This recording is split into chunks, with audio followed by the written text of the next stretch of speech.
Ana Carola Traverso. Y tenés un apellido más Sí. muy difícil. Kretzarek. Krexarek. Bueno, portachueleña, casada con un checo, danés, viví en Estados Unidos. Así es. En realidad yo nací aquí en Santa Cruz de la Sierra, Ya. pero mis orígenes de parte de madre están en Portachuelo, en el Sara. ¿Y qué recuerdo tenés de Portachuelo? Tengo los recuerdos de ir con mi abuela, que era de allá, visitando a los parientes, ¿no? A todas mis tías mayores, comer horneado a las 5 de la tarde. Claro, por supuesto, obligatorio en Portachuelo. Así es. Además, muy buen pan el portachueleño. Así es. En Sí. Manjar Blanco es riquísimo allá, Sí. ¿no? El café o la siesta era sagrada en mi casa, ¿no? Sí. Entonces, tengo recuerdos muy vinculados a mi familia. Ujú. Y de parte de mi madre hay una tradición muy larga de educadores, ¿no? Entonces mi abuela era maestra, mi abuelo también fue maestro. Ahí hay una en la normal. exacto. Claro. Mi abuela trabajó en la normal, ¿no? Entonces tíos también, ¿no? Tíos, el hermano de mi abuela, mi tío abuelo, mi ¿Qué tío apellido? Roger Ramírez. Ah, ya. Sí. ¿No? Tienen, hay una larga tradición de educadores allá, de profesores urbanos y rurales.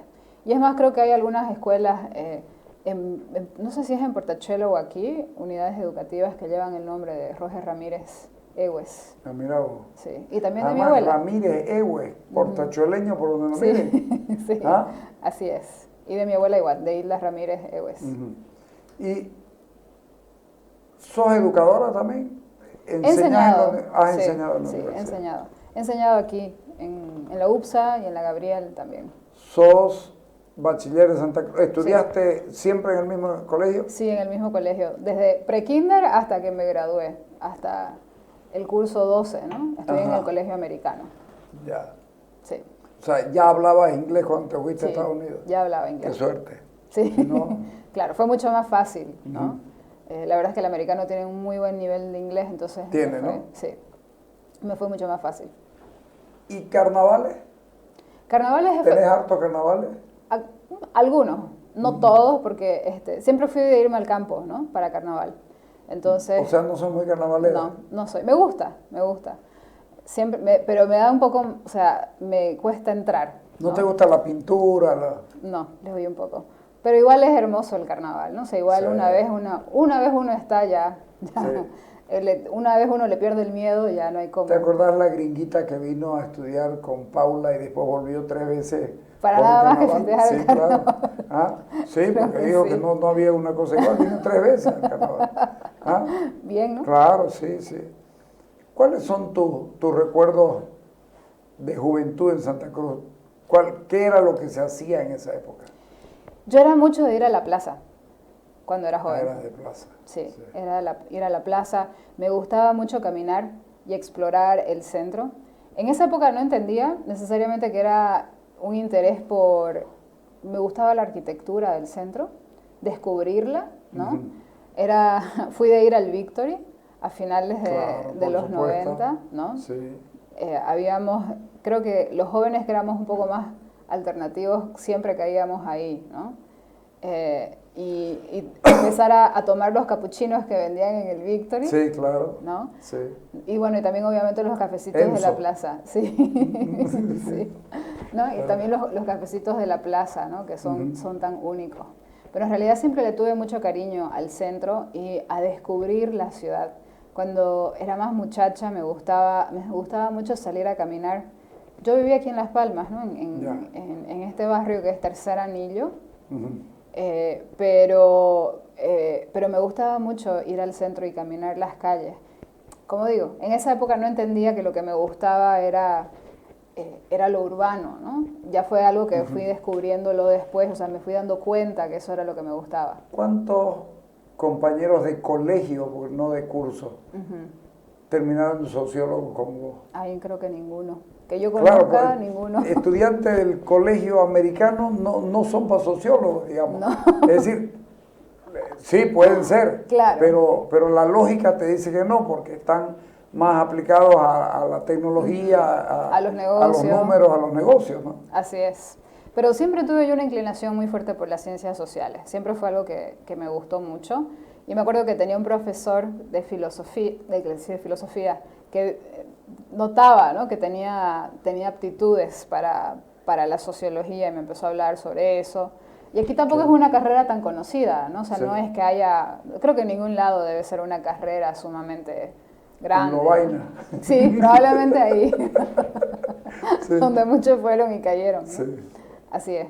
Pero también fue algo que mis padres me incentivaron mucho a que busque y explore temas que tenían que ver con sociología. Ellos siempre me apoyaron mucho, ¿no?, en cuanto a decidir qué estudiar, ¿no?, y ver por dónde hacerlo, ¿no? O sea, ver qué hacer con eso, porque también es una carrera, aquí en Santa Cruz no era necesariamente... Con el crecimiento que estaba teniendo Santa Cruz en esa época... Era un mundo para explorar. Claro, claro, pero todavía no había esa noción, ¿no?, de la importancia quizás, ¿no?, que tenía lo social. Quizás ahora con todo lo que ha habido, con todos los cambios políticos que han sucedido en estos 20 años, probablemente haya mayor interés por entender qué pasa. Se ha enriquecido mucho más esto y está la mirada hacia atrás. Exacto. Al mismo tiempo. Bueno, en realidad creo que eso es nuevo, ¿no? Ya son, yo diría, como 60 años de crecimiento continuo que ha tenido Santa Cruz, a pesar de crisis que hayan habido en el camino, de bajones que hayan habido. Pero yo creo que ya con 50, con 60 años da como para frenar un poco y ponerse a pensar qué se hizo atrás, ¿no? O sea, qué hicimos atrás, qué hicimos en el pasado y reflexionar sobre ese crecimiento. ¿Cuál es tu parte favorita del centro? A mí me encanta la plaza, ¿no? Todo lo que pasa, creo que es como que un espacio tan icónico. Me gusta, además que la plaza como espacio público, funciona, si uno lo ve técnicamente, sí, funciona de maravilla. Es el mejor espacio público de la ciudad. Sí. Uno empieza a observar quiénes van, que las actividades que suceden en la plaza. Y es un espacio, si tuviera yo que poner una calificación como espacio público, tiene un 100. Podría ser mejor, ¿no? Claro. Pero es muy diverso, la cantidad de gente que va... Es muy democrática. Sí, es muy democrático, es muy activo, las 4 esquinas siempre están llenas. Hay desde danza, música, gente que está con alguna actividad simple, como, digamos, usándola de forma pasiva, ¿no?, yendo a sentarse, a charlar. Hay jardinería, digamos, hay paisajismo, ¿no? O sea, hay plantas, hay flores. Es un espacio bien bonito, hay de un poquito de todo, ¿no? Y se presta a que haya más flujo de personas, a que haya circulación, incluso a que hayan negocios, podríamos decir, ¿no? Algunos más establecidos que otros, ¿no? Pero hay de todo un poco. Y tiene un submundo de 12 de la noche para adelante, que no sé si alguna vez lo investigaste. No, ya no llegué. Es impresionante. Sí, ¿también? Sí, también. Sí. Y creo que... Pero lo conoces, ¿no? Claro, sí. Creo que también ese submundo se activa y se desactiva, o se acelera y se desacelera en función de lo que pasa en el resto del centro, ¿no? Cuando al resto del centro le va, hay más dinamismo, cuando está más vivo, probablemente ese submundo se sumerge aún más, ¿no? Y no se nota tanto. Pero en la medida en que el centro se vuelve un espacio más dejado, probablemente resurge ese submundo, ¿no? Si te gusta el centro, si te gusta la arquitectura del centro, que es muy, muy propia además, sí. ¿Qué parte de la historia cruceña es la que más te gusta? Esa es una buena pregunta. A mí me gusta mucho la historia de la segunda mitad del siglo XX. Porque creo que es una historia... Es el boom, ¿no? Sí. Es una historia de mucho crecimiento, de mucho dinamismo, de mucho cambio. Irónicamente también es un periodo donde hasta los años 80 el centro aún tenía mucha más vida, ¿no? Y a partir de los 90 en adelante hay una evolución, si se quiere, ¿no?, del centro, porque hay otros barrios que empiezan a crecer. A mí, además del centro, me gusta mucho la zona norte de la ciudad.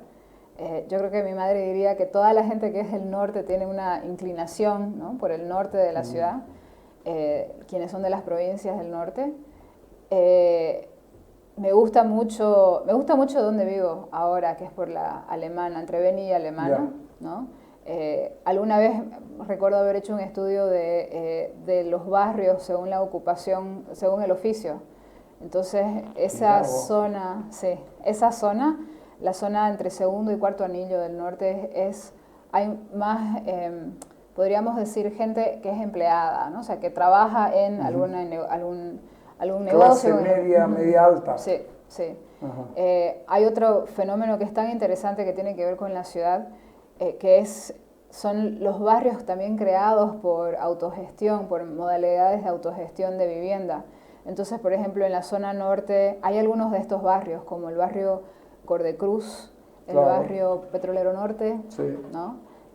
Construido por los petroleros, pero también hay una serie de barrios que están regados podríamos decir, entre primero, ya en algunos casos hasta tercer anillo, primero, segundo y tercer anillo en algunos casos, que son esos barrios creados por lotamiento, que también tienen una historia fascinante. Claro, la historia del loteamiento, si uno la mira, fue abusiva en ese momento, sin ninguna duda. Es decir, fue una revolución lo que se hizo. Pero se estudia hasta en Estados Unidos el loteo de Luis Sandoval Morón, por más que se enoje mucha gente, el loteo de Sandoval Morón se estudia en Estados Unidos como la primera revolución urbana de Sudamérica, ¿no? Sí, sí. Y por eso ¿sabes que lo interesante de los barrios, si bien tiene esa historia vinculada con mucha violencia, ¿no? Nacieron con mucha violencia, lo que a mí me parece tan llamativo de toda esa historia es que esos barrios, a diferencia de otros barrios, podríamos decir, populares u otros barrios informales que se fueron creando en América Latina, como el caso, por ejemplo, de Brasil con las favelas, lo interesante es cómo cuando las instituciones de la planificación surgen en Santa Cruz, el Comité de Obras Públicas, y dentro del comité, exacto, la oficina técnica los regulariza, y los regulariza de entrada, ¿no? Entonces, lo bonito es ver que esos barrios todos, no solamente que tienen visibilidad en el mapa, o sea, son 100% incluidos dentro del plan regulador, sino que también al regularizarlos les dotan de todos los servicios necesarios para que sean unidades vecinales con todas las de la ley. Entonces, eso es algo que a veces quizás no necesariamente les reconocemos al proceso, porque en otros lados los barrios informales no aparecen ni en el mapa, no tienen servicios.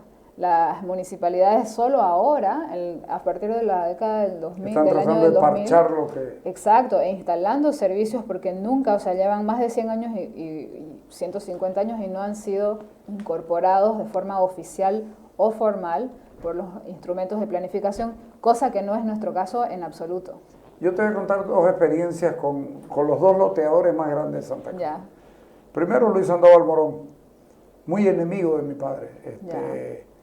No se saludaban siquiera, estaban en la misma mesa en el Consejo Municipal. Pero a mí me resultaba atractiva la figura de Luis Sandoval Morón y conversaba mucho con él. Y él loteó mucho en Santa Cruz. Sí. Sobre todo, loteó Villa San Luis, lo que es el club de tenis y todo eso. Sí. Ahí hubo una señora que le dijo: doctor Sandoval, me está dejando en la calle. Y él le dijo: ya, le voy a dejar 1,5 hectáreas. Así de bueno, digamos, ¿no? Y le dejó. Y la señora tuvo su hectárea y no se la tocó nadie. Por orden de él. Y el otro era Pedro Rivera Sánchez, Pillín Rivera. Pillín Rivera, claro. Un día lo entrevisté a Pillín Rivera y yo me quedé con la gana de hacer un juicio histórico con Luis Sandoval Morón. Preguntarle por qué pasó todo lo que pasó, por qué la violencia. Habíamos quedado en eso. Yo viajo de vacación y cuando vuelvo había fallecido. Pero aquí va Pillín Rivera, también MNRista, también loteador, ha hecho muchos barrios en Santa Cruz. Y cuando lo entrevisté a él, le digo: Pillín, ¿dónde vive usted? Vivo, me dijo, aquí en el barrio Granif. ¿Casa propia? No, me dijo. ¿Alquilada? Mira usted. ¿Usted nunca tuvo casa propia ni tuvo lote? No, me dijo. No era para mí. Qué bárbaro, ¿no? Y Luis Sandoval Morón murió en la casa de su suegro. También, sí. Tampoco tuvieron casa. O sea, ¿qué la movía a la gente cruceña a hacer lo que hacían? Y finalmente, cuando se acuerdan, a lo mejor alguna amante tenía una casa. Claro. Pero no ellos. Claro. Ni sus hijos. Claro. Entonces, ¿qué la movía a la gente? Vos que has estudiado el fenómeno sociológico de la Revolución Nacional en Santa Cruz y la influencia, ¿qué la movía a nuestra gente a ser tan desprendida? El otro día me encontré con un señor, con una señora viejita que me dijo, yo tengo casa gracias a Pillín Rivera. Claro. ¿No? Pero debe ser 60 años, ¿no? Claro. ¿Pero qué la movía a la gente? A esos líderes de antes. Claro. Yo creo que eran hombres de mucha convicción política. Realmente estaban totalmente convencidos. Es más, hay una publicación que se hace en los años 70 de Lawrence Whitehead, que era un inglés amigo de José Luis Roca, que viene en los años 70 a Bolivia, Santa Cruz, y él escribe un ensayo bien interesante sobre poder local, poder nacional, el caso de Santa Cruz de la Sierra. Es fabuloso ese ensayo. Y en ese ensayo, él tiene una visión muy objetiva, Lawrence Whitehead, ¿no? Pero él señala que el éxito de la revolución de Sandoval Morón aquí, de la reforma urbana, se debió al que había un lumpen proletariado y que él supo explotar ese nicho, ¿no? Y eso le molestó mucho a Sandoval Morón. Es más, él escribe, cuando escribe con la tengo la respuesta. Yo lo que no tengo es el libro del que me estás hablando, pero la tengo la respuesta. Se lo voy a pasar porque lo traduje. Ya, así. Sí. Es un ensayo que se publicó en una revista, en un libro, que era una revista de estudios latinoamericanos en los años 70. Se publicó en Estados Unidos, pero el primer ensayo es el de Lawrence Whitehead, ¿no? Son varios ensayos sobre el tema urbano. ¿Qué no le gustó a Sandoval Morón? No le gustó el apelativo de lumpen proletariado. No le gustó. Y era perfecto el es que era sí, yo sé que a él no le gustó, pero creo que era era una apreciación justa, ¿no? Porque realmente, no por desmerecer a esa clase social, pero en realidad había muchísima pobreza. Yo lo que pude ver es que a lo largo de mis investigaciones, a veces no entendemos el efecto que tuvo la guerra, lo que sucedió post-guerra del Chaco en Santa Cruz, ¿no? Porque teníamos una ciudad que era una ciudad con estructuras básicamente colonial, o sea, en el sentido de que no se había invertido gran cosa en los servicios que la ilustración trajo consigo, ¿no? Los avances tecnológicos, la revolución industrial, no se habían implementado ninguna de esas técnicas, y no porque los cruceños no lo hubiesen querido, sino porque estábamos... El Estado, sí, como siempre, no nos miraba. Exacto. Entonces entramos al siglo XX sin ninguno de los beneficios del siglo XIX.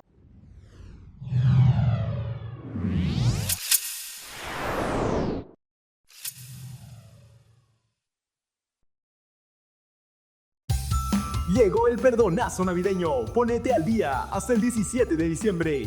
100% de descuento en multas e intereses desde 1995 al 2016. 50% de descuento en impuestos municipales e impuestos a la transferencia de las gestiones 1995 a 2015. 20% de descuento en impuestos del 2016 al 2022. Aprovecha el perdonazo navideño. Vení a la Quinta Municipal o ingresa a www.dap.bo. Tus impuestos son obras. Gestión Johnny Fernández, alcalde.